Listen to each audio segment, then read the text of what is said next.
Сегодня мы узнаем, что такое свечи Silent, чем они отличаются от других свечей и вообще посмотрим на клавиатуру, потому что клавиатура очень годная. МК2 в названии клавиатуры значит вторая версия, и логично будет рассказать вам, чем она отличается от МК1, то есть от первой версии клавиатуры. Итак, начнем с того, что во внешнем виде поменялось вот это. Панели в первой версии были белые, теперь они черные, и видно только вот такую вот белую светодиодную полоску. Она не меняет цвета, только вот остается белой. Смотрится прикольно и, как по мне, лучше, чем было в прошлый раз. Дальше. Изменились кнопки мультимедиа, кнопки подсветки и добавился вот этот валик регулировки громкости. Раньше это была привилегия моделей постарше, типа К70 или К95. Но у них он железный или металлический, а здесь он просто пластиковый. Но хорошо, что он появился, потому что это удобно. И последнее изменение. Провод стал в оплетке. Здесь особо никаких изменений. Резинки хорошие, но вот сюда их добавить так и не смогли. Ну а подставка — это подставка. Я ей пользуюсь вот так. Внешне клавиатура стала больше похожа на К70. Сверху такой же металл, только все остальное пластиковое. И это не совсем скелетон. Свечи видно, но и крышка есть. Плюс ко всему под кнопками белая подложка, которая отражает свет, так что подсветка становится ярче.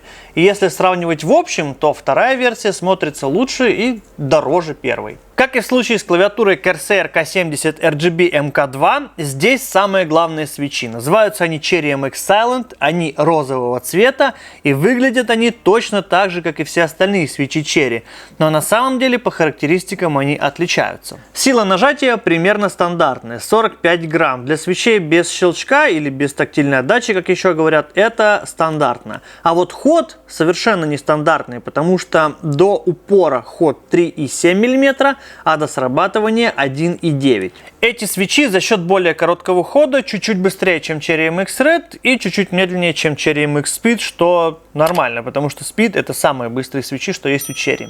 Основной упор идет на то, что они на 30% тише, чем все Cherry, которые есть. Я думаю, логично будет сравнить их с другими линейными свечами Cherry, чтобы хотя бы какое-то представление иметь. Потому что камера, конечно, весь уровень звука не передаст, но понять вы сможете. У меня есть Corsair K63, она на красных Cherry. И давайте послушаем, как она звучит, вот если вы будете печатать.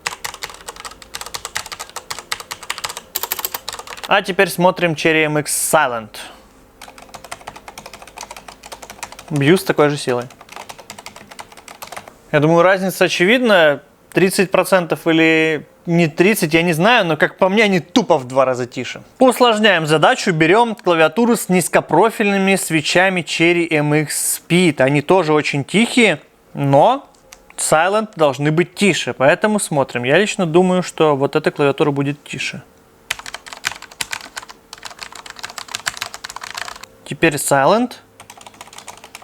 Блин, по-моему, эти все-таки немножечко тише. Теперь разница уже не такая серьезная, но все равно. Я поменял их местами, чтобы сайленты были ближе к микрофону, и мы как-то почувствовали разницу. Итак, снова Cherry MX Speed, Cherry MX Silent. Тебе какие лучше? Это тише. Это тише. Ну вот и я думаю, что это все-таки чуть-чуть тише. Если же говорить про нажатие, то оно мягкое, очень приятное, с легким амортизирующим эффектом в конце. Печатать на этой клавиатуре намного удобнее, чем на тех же Cherry MX Speed, потому что я меньше ошибался, когда набирал текст.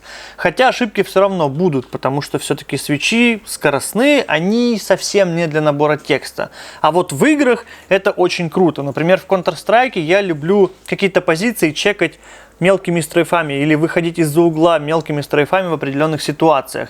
И поэтому с этой клавиатуры очень круто это делать. Или, например, распрыжка. С распрыжкой в Counter-Strike тоже с такой клавиатуры лучше ее делать, потому что вы лучше чувствуете движение. Это очень важно. Ну или, например, если брать другую игру Dota, да, то, конечно, важнее, когда вы на какие-то доли секунды нажмете быстрее скилл, чем, например, на мембранке. Конечно, доли секунды и доли миллиметров в ходе кнопки — это для многих может быть незаметно, и разницы вообще вы не почувствуете. Но когда вы понажимаете, вы поймете, что разница огромная между разными переключателями Cherry. И эти очень классно нажимаются, реально очень прикольно. Стабилизаторы здесь, кстати, более-менее. Пробел и шифты особо не гремят. Ну и это был бы провал, если бы в тихой клавиатуре гремел пробел. Была бы жопа вообще.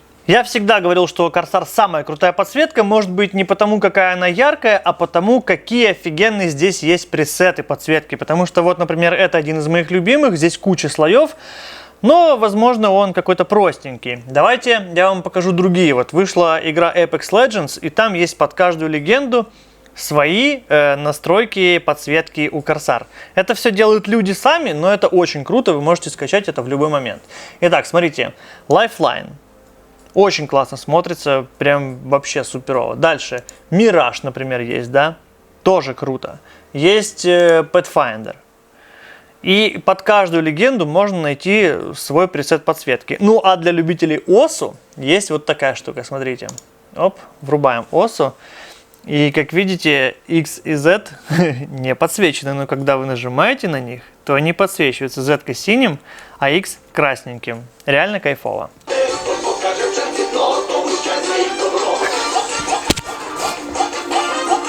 Какой вывод? Механика прекрасная, пользоваться ей хочется, пользоваться ей приятно, и она вызывает у меня только положительные эмоции. Свечи действительно тихие, плюс они имеют уникальный ход, и вы такого нигде, ни у каких свечей больше не найдете. Тут все окей.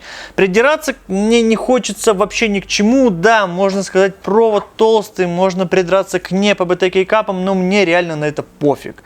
А вот цена, наверное, единственный минус, потому что $180 это дорого. Реально дорого. У Corsair, конечно, все дорого, да, за все хорошее нужно платить, но $180 это дорого, и далеко не каждый может себе это позволить. Подписывайтесь на канал, ставьте лайк этому видео, если вам понравилось. Что вы об этом думаете? Я считаю, что Corsair это самые прикольные клавиатуры. А что думаете вы?